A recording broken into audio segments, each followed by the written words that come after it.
कुंडली मिलान 18 गुण मिल गए तो क्या ये परफेक्ट कुंडली मिलान हो जाता है?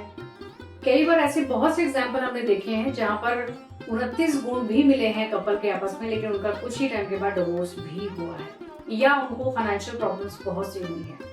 क्या वो ऐसे कौन कौन से दोष हैं, आपको उनके बारे में पता है कि इन दोषों के होने के बावजूद भी शादी की जा सकती है?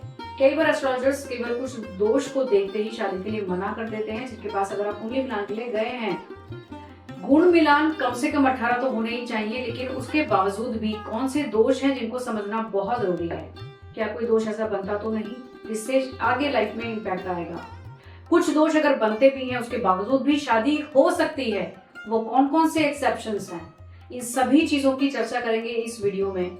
और अगर आपको ये वीडियो अच्छी लगे, इंफॉर्मेटिव लगे, जिसको कि आप अपने खुद के कुछ मिलान पर भी उतार सकते हैं, तो इस वीडियो को पूरा अंत तक जरूर देखें, हर एक पॉइंट पर अच्छे से चीजों को समझने के लिए, क्योंकि एक भी पॉइंट अगर आप मिस करते हैं तो कहीं ना कहीं इंफॉर्मेशन आपके पास अधूरी रह जाएगी।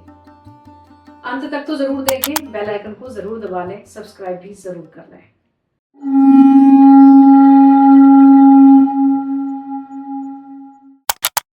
आज के इस वीडियो में बहुत इंपॉर्टेंट टॉपिक है जो कि बहुत कॉमन भी है, लेकिन पूरी जानकारी सभी के पास नहीं होती। और आज का टॉपिक है कुंडली मिलान।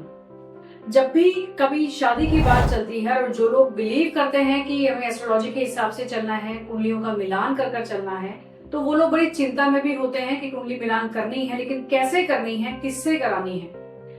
कई बार कॉमन पीपल की अगर मैं बात करूं तो वो लोग सॉफ्टवेयर पर अपनी जन्म तारीख वगैरह को, पूरी इन्फॉर्मेशन को डालते हैं और उसमें केवल ये देख लेते हैं कि गुण मिलते हैं या नहीं। जिस भी कपल के 18 गुण मिले या उससे ऊपर के गुण मिले तो समझा जाता है कि एक आइडियल शादी होगी, और 18 गुण या उससे ज्यादा के गुण मिल चुके हैं तो शादी करनी सही रहेगी। लेकिन ऐसे बहुत सारे एग्जाम्पल हैं जहां पर 18 क्या, 18 से कहीं ज्यादा के गुण मिले और हमने वहां पर बहुत वैचारिक मतभेद, इवन डाइवोर्स तक होते हुए भी देखे हैं। तो कई बार ये बात आती है मन में कि क्या कुंडली मिलान करने से शादी सही चलती है? यहीं पर हमारी इस इंफॉर्मेशन की जरूरत आप सभी को पड़ेगी। पूरी इंफॉर्मेशन होनी बहुत जरूरी है। केवल कुंडली मिलान में गुण मिलान पूरी तरह से काम नहीं करता है। अगर हम कई बार एस्ट्रोलॉजर्स के पास जाते हैं और अपनी कुंडलियों का मिलान करवाते हैं और वहां पर पता चलता है कि गुण तो हमारे 18 मिल गए या उससे ज्यादा के गुण मिल गए, लेकिन कोई दोष भी है, तो या तो एस्ट्रोलॉजर्स फटाफट उन दोष को देकर तुरंत मना कर देंगे, या फिर उस दोष के ऊपर बहुत ज्यादा निगाह नहीं जाती है। दोष अगर हो भी तो क्या उसका कोई परिहार भी होता है? क्या कोई एक्सेप्शन भी उसका होता है? हमारे पास ऐसे ऐसे केसेस भी हैं जहां पर 17 गुण भी मिले हैं और कुछ दोष भी हैं कुंडली में, कुंडली मिलान में कुछ दोष भी हैं, उसके बावजूद भी दोनों की लाइफ अच्छी चल रही है। उसका एक बहुत बड़ा रीजन है जो इस वीडियो में आप समझ सकेंगे। सबसे पहले आपको मैं ये बताना चाहूंगी कि गुण कम से कम कितने मिलने चाहिए।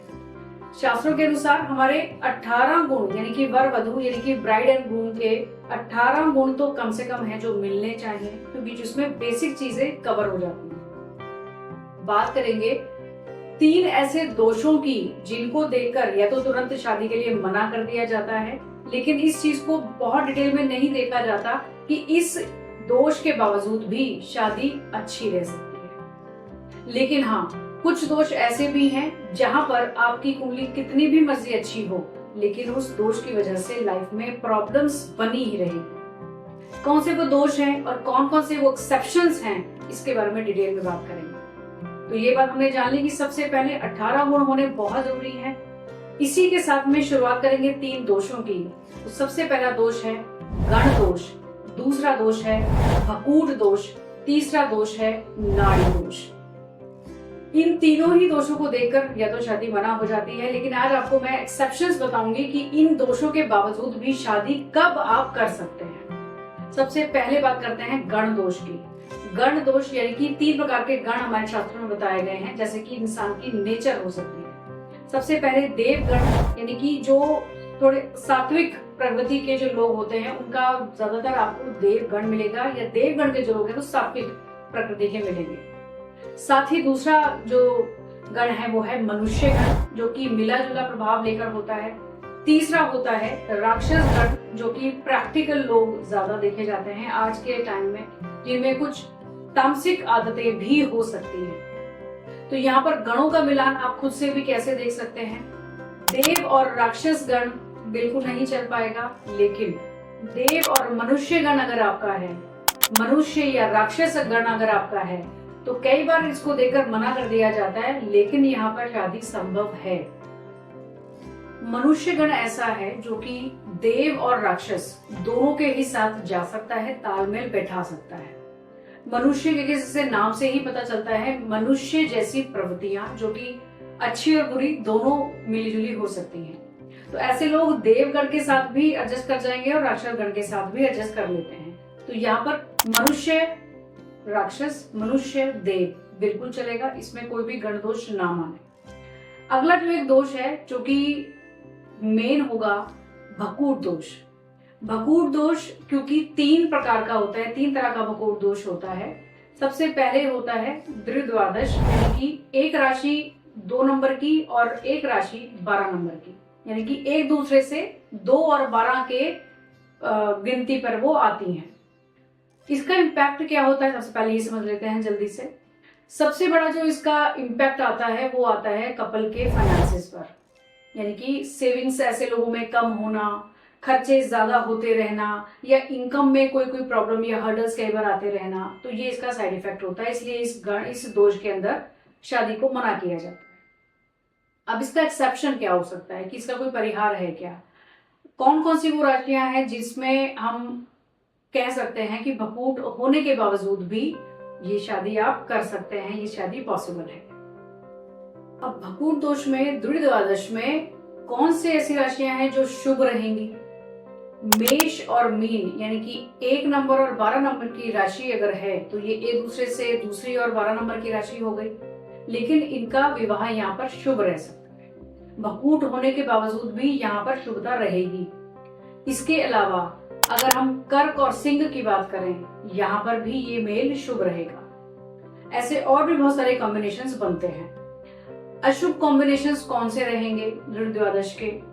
तो सबसे पहले अगर हम देखें 3 और 4, यानी कि मिथुन और कर्क राशि, ये कॉम्बिनेशन फाइनेंसिस को हिट करने वाला होगा। खर्चे ज्यादा, आमदनी कम, या कोई ना कोई हर्डल, परेशानियां इनकम में रहना, ये चीजें रह सकती हैं।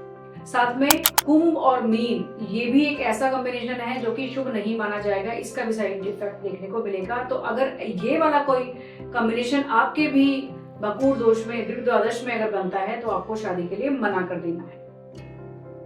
नव पंचम की अगर हम बात करते हैं, तो जो कि दूसरे प्रकार का, दूसरी कैटेगरी का भकूट दोष होता है, जिसमें कहा जाता है इसका साइड इफेक्ट क्या हो सकता है। संतान से संबंधित कुछ परेशानियां होना, या तो संतान होने में समस्या रहे या फिर होने के बाद संतान में कोई समस्या रहे। कहीं कहीं पर यह भी माना जाता है कि क्योंकि लक्ष्मी स्थान भी है, पंचम भाव भी, नवम भाव भी, तो यहाँ भी फाइनेंस थोड़ा इन्वॉल्व हो जाता है। मांगलिक कार्यों को करने में थोड़ी सी समस्याएं, घर का वातावरण जो है वो कई बार थोड़ा सा गर्मा जाता है, या कोई ना कोई प्रॉब्लम थोड़ी बहुत आपस में टेंशन, स्ट्रेस बनी रहती है। लेकिन कौन कौन से परिहार हैं, कौन कौन से एक्सेप्शंस हैं जो कि शुभ नव पंचम माना जाता है, जिसमें शादी की जा सकती है। नव पंचम भकूट दोष होने के बावजूद भी आप शादी कर सकते हैं, वो विवाह शुभ रहेगा। पहला एग्जाम्पल देखें, मेष और सिंह, ये कॉम्बिनेशन अगर बनता है जो कि नव पंचम में आता है, लेकिन इसके बावजूद भी शादी की जा सकती है, शुभ रहेगा। इसके बाद में यदि वृश्चिक, मीन, इन 2 राशियों को देखें तो भी यहाँ शुभ रहेगा। नव पंचम में कौन सा कॉम्बिनेशन नहीं होना चाहिए, वो कर्क और वृश्चिक। देखा जाए तो दोनों ही जल तत्व की राशियां हैं, उसके बावजूद भी दोनों का मेल ठीक नहीं रहेगा। यदि ये राशियां बनती हो नव पंचम की, तो शुभ विवाह के लिए आपको मना कर देना चाहिए। भकूट दोष में जो तीसरा प्रकार है, जो तीसरी कैटेगरी है, वो होती है षडाष्टक, यानी कि राशियों का एक दूसरे से 6वें और 8वें होना। ये सबसे ज्यादा घातक भी होता है, इसको हम फैटल भी मानते हैं। एक दूसरे के लिए ही ये कई बार खराब हो जाता है। इसमें भी 3 कैटेगरी अलग अलग से होती हैं, जो कि एक होता है साइड इफेक्ट इन लॉज के ऊपर, जो ग्रूम के जो वर के जो इन-लॉ जो फादर मदर हैं, पेरेंट्स हैं, उनके ऊपर साइड इफेक्ट होने के चांसेस रहते हैं। दूसरा एक होता है जिसमें कि दुल्हन के माता पिता के ऊपर साइड इफेक्ट होने का चांस रहता है, कोई ना कोई दोनों को परेशानियां हो सकती हैं। तीसरा जो इफेक्ट होता है वो खुद वर वधू के लिए होता है, एक दूसरे के लिए वो घातक रहते हैं। चाहे उनकी मेंटालिटी एक दूसरे के लिए अच्छी हो, सोच अच्छी हो, उसके बावजूद भी कुछ ऐसे हालात बनते हैं इस दोष की वजह से जो एक दूसरे के लिए ये आगे चलकर या तो शत्रुता पैदा कर लें या ऐसे सर्कमस्टांसेस बन जाएं जो चोट चपेट की संभावनाएं ज्यादा होती रहें, ज्यादा बनती रहें। तो ये सबसे ज्यादा कंसिडर करने वाला पॉइंट होता है कुंडली मिलान में कि अगर षडाष्टक दोष बना है तो ये कौन कौन सी राशियों के कॉम्बिनेशन से बना है। इसमें भी प्रीति षडाष्टक भी होते हैं, यानी कि शुभ और अशुभ दोनों चीजें इसमें भी होती हैं। प्रीति षडाष्टक की अगर हम बात करें तो यहाँ पर मेष और वृश्चिक ये कॉम्बिनेशन बनता है तो यहाँ पर प्रीति रहेगी, यानी कि इसको हम अच्छा मान सकते हैं और आगे शादी के लिए बढ़ सकते हैं। ऐसे ही धनु और कर्क की बात अगर हम करते हैं तो यहाँ पर भी प्रीति षडाष्टक में ये आएगा, इसमें भी शादी के लिए आगे बढ़ा जा सकता है। लेकिन और ऐसे कौन से कॉम्बिनेशन है जिसमें बिल्कुल आपको देखते ही मना कर देना चाहिए, जिसका साइड इफेक्ट आपको देखने को 100% मिल सकता है, वो है वृष और धनु। अगर ये राशियां हैं, ये कॉम्बिनेशन बनता है तो ऐसे में चाहे और कितने भी अच्छे गुण मिले हों आपको शादी के लिए मना कर देना चाहिए, क्योंकि वर और वधू दोनों ही एक दूसरे के लिए कंपैटिबल नहीं रहेंगे, फिजिकली भी एक दूसरे के लिए घातक फैटल ही रह सकते हैं। इसके बाद तीसरी कैटेगरी आती है नाड़ी दोष की, जो कि बहुत ज्यादा कंसिडर किया जाता है क्योंकि इसका सीधा सीधा इम्पैक्ट होता है आपकी नेक्स्ट जनरेशन यानी कि बच्चों से संबंधित। 3 प्रकार की नाड़ियां शास्त्रों में बताई गई हैं।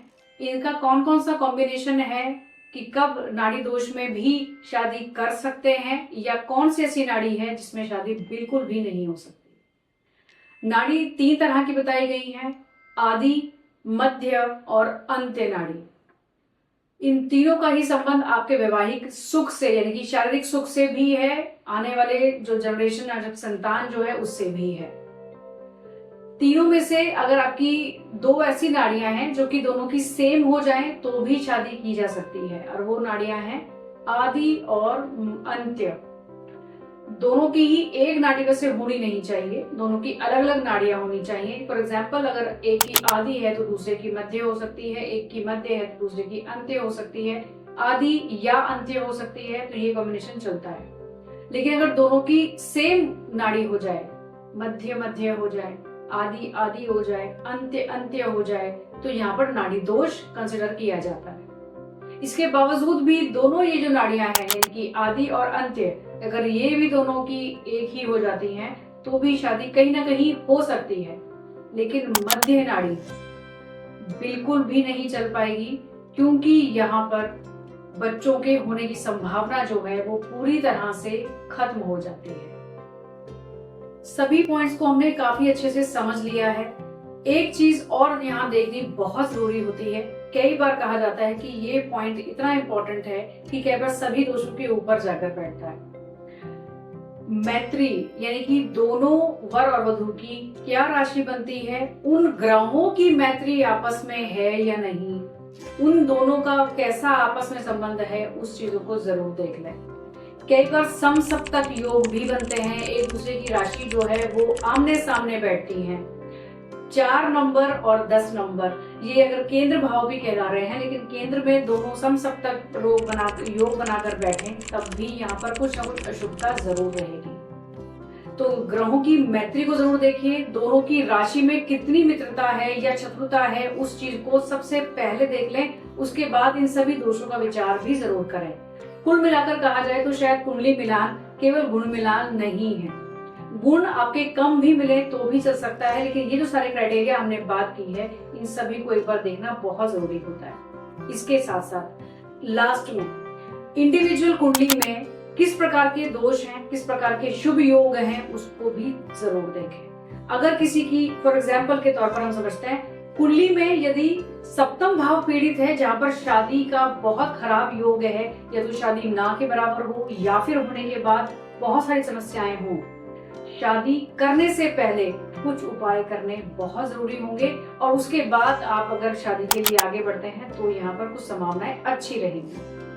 तो कुल मिलाकर कहने का मतलब हुआ कि कुंडली मिलान कोई बहुत आसान चीज नहीं है, बहुत डिटेल में कुंडली मिलान की जाती है, उसी के बाद आप अच्छे रिजल्ट्स को सोच सकते हैं, उम्मीद कर सकते हैं। तो उम्मीद करूंगी ये सारी चीजें आपको समझ में आ ही गई होंगी। कोई भी अगर आपकी क्वेरी है तो कमेंट सेक्शन में आप जरूर लिख कर पूछ सकते हैं। बहुत जल्द आपको उसका जवाब देने की कोशिश हमारी रहेगी। कोई भी संपर्क किसी प्रकार से आप करना चाहते हो तो स्क्रीन पर दिए गए नंबरों पर आप संपर्क बिल्कुल कर सकते हैं। अगर ये वीडियो आपको अच्छी लगी हो, आपको कुछ इन्फॉर्मेशन मिली हो, तो इस वीडियो को ज्यादा से ज्यादा शेयर जरूर कीजिएगा, जिससे बहुत से और लोग भी इस वीडियो को देखकर कुछ चीजों को समझ सके, अपने लाइफ में कुछ इन्फॉर्मेशन को ऐड कर सके। आने वाले वीडियोस के लिए आप इस चैनल को सब्सक्राइब जरूर कर लीजिएगा, बेल आइकन को जरूर दबा दीजिए, जिससे सभी नोटिफिकेशंस आपके पास समय पर पहुंचे, कब कोई वीडियो आपके लिए अपलोड किया गया है, जिससे वो वीडियो आप देख सकेंगे समय पर।